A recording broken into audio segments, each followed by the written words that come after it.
শহরে ফের দুঃসাহসিক চুরি। এবারের ঘটনা চিত্তরঞ্জন এলাকার শ্রীদীপ সাহার বাড়িতে। ঘর থেকে ল্যাপটপ, 1 লক্ষ টাকা নগদ, প্রায় 15 ভরি স্বর্ণালংকার চুরি হয়েছে।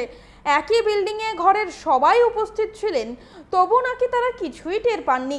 মঙ্গলবার রাতে 2 সন্তান প্রায় 2টো পর্যন্ত পড়াশোনা করছিল, তারপরও কিভাবে চুরি হলো বাড়ির মানুষ অবাক। আমরা শুনবো এই ঘটনা সম্পর্কে ঠিক কি জানা যাচ্ছে। অ্যাকচুয়ালি আমরা কালকে রাত্রে এই ঘরে কেউ ঘুমাইছে না। আমরা তো ওই করে আর ওই করে ঘুমানোর পরে কালকে রাত্রে আনুমানিক 2টা 2:30টার পরে আমার যা ধারণা 2টা অবধি আমার ছেলে মেয়ে পড়াশোনা, 2টা 2:30টার থেকে সকালের মধ্যে ঘুম থেকে উঠে দেখি আমার শাটার লাগানো, কিন্তু আমার এই আলমারির খোলা, আলমারির কিছু স্বর্ণের জিনিসের বাক্স, ওই রান্নাঘর এখানে মনে হইতেছে চুর ঢুকিয়া এগুলো সব নিয়ে গেছে। আমার ছেলে মেয়ে পড়াশোনা করছে, এখানে একটা ল্যাপটপ ছিল, ল্যাপটপটাও নাই। ওদের স্কুল ব্যাগটা ছিল, স্কুল ব্যাগটা নাই। প্লাস আলমারিতে যা স্বর্ণের জিনিস ছিল, স্বর্ণের জিনিস আর ক্যাশ টাকা, এটা নাই, আমরা পাইতাছি না। তো এই সকালবেলা এই গেলাম পিএস থেকে আসার পরে তারা এখন সব তদন্ত করতেছে। আনুমানিক আমার এখানে যা ধারণা, ক্যাশ টাকা ধরুন না 1 লাখ টাকার মতন ছিল আনুমানিক, আর স্বর্ণ মোটামুটি ধরুন না 10-15 ভরির মতন ছিল। এখন আমি সঠিক কইতে পারতাছি না, 15 ভরির মতন স্বর্ণ ছিল, আর ল্যাপটপটা পাইতাছি না। বাকি এখন আমি আর কিছু বলতে পারতাছি না।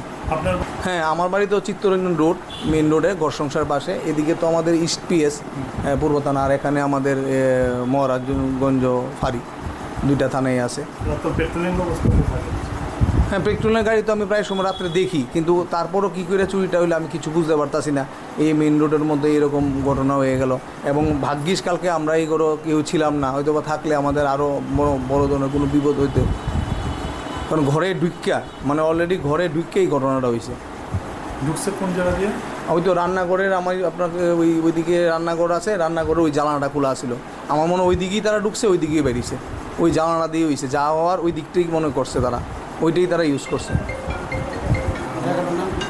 চিত্তরঞ্জন রোড, ঘর সংসার। কত টাকা হলো আপনার? হয়তো আমি নগদ আপনার 1 লাখ টাকার মতন হইব আনুমানিক, আর একটা ল্যাপটপ, আর মনে করেন 10-15 ভরি স্বর্ণ, এইটুকুই এখন অবধি আমি মিসিং পাইতাছি। ঘরে কে কে ছিল? ঘরে আমি, আমার মিসেস, আমার ছেলে মেয়ে আর আমার শাশুড়ি। মা বাড়িতে ছিল না, বোনের বাড়িতে ছিল। সবাই ঘরে থাকাকালীন চুরি হয়ে যাচ্ছে, কি বলবেন? ঘরে থাকা বলতে এই ঘরে আমরা কেউ ছিলাম না, আমি ওই ঘরে ছিলাম, আর ওই ঘরে আমার ছেলে আর শাশুড়ি ওরা ঘুমাইছে। এই ঘরটা খালি ছিল, এই ঘরে কেউ ছিল না। East Agartala PS. আজকে সকালে আমাদের থানাতে 9টা-9:15টার দিকে শ্রীদীপ সাহা তিনি গিয়েছিল। তিনি যাওয়ার পরে একটা রিপোর্ট করলো, তাহলে বাড়িতে চুরি হয়েছে 2তলার উপরে। তখন আমরা খবর পেয়ে সঙ্গে সঙ্গে এসেছিলাম। দেখতে পাই তাহলে একটা আলমারি ভাঙা অবস্থা, ভাঙা না, চাবি দিয়েই খুলছে, এবং মনে হইতেছে তোর পিছনের জানলা দিয়েই এসে, সামনের গেট তালা আছে। তাহলে প্রায় একটা ল্যাপটপ, আনুমানিক 14-15 ভরি গোল্ড এবং ক্যাশ টাকা 1 লাখ টাকার মতো নিয়ে গেছে। বাকিটা আমরা ইনভেস্টিগেশন চলছে, আমরা সিসি ক্যামেরা